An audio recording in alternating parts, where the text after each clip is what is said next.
33 গোল 50 match, সত্যি চমৎকার একটা রেকর্ড। রিয়াল মাদ্রিদের হয়ে এই মৌসুমে সবচেয়ে বেশি গোল করেছেন কিলিয়ান এমবাপ্পে, কিন্তু তাও প্রশ্ন উঠছে এই জার্সির ভার কি তিনি নিতে পারছেন?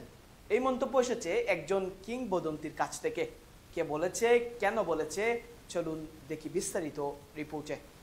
সব প্রতিযোগিতা মিলিয়ে 50 ম্যাচে 33 গোল করেছেন কিলিয়ান এমবাপ্পে।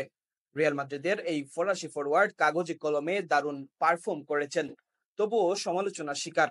আর সমালোচনা করেছেন রিয়ালেরই সাবেক সফল কোচ ফেবিও ক্যাপেলো। ক্যাপেলোর মতে গুরুত্বপূর্ণ মুহূর্তে এমবাপ্পে জ্বলে উঠতে পারছেন না। তার ভাষায় রিয়ালের জার্সির ওজন অনেক বেশি, আর সম্ভবত এমবাপ্পে এখনো বুঝে উঠতে পারেননি সে কোথায় খেলছে।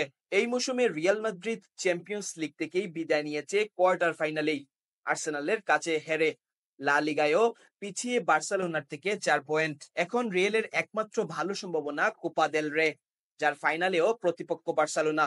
কাপিলুর মতে এমবাপ্পে এবং ভিনিসিউসের একসাথে খেলা সমস্যা তৈরি করছে। তিনি বলেন, সবাই ভেবেছিল এমবাপ্পে, ভিনিসিউস আর বেলিংহামকে নিয়ে মাদ্রিদ ভালো করবে, কিন্তু সেটা হয়নি। এদিকে কোচ আনচেলতির ভবিষ্যৎ নিয়ে প্রশ্ন উঠছে। ইতিমধ্যেই আলোচনা চলছে যে তার জায়গা নিচ্ছেন জাবি আলোনসো, তবে কাপিলু এই বিষয়ে কড়া প্রতিক্রিয়া দিয়েছেন। আনচেলত্তির সঙ্গে যা হচ্ছে সেটা অবিচার। তার মতে সফল কোচকে আরো বেশি সম্মান দেওয়া উচিত। রিয়ালের হয়ে 2 মেয়াদে কাজ করেছেন কাপেলো, আর আলচেলত্তিও রিয়ালকে দিয়েছেন অসংখ্য ট্রফি।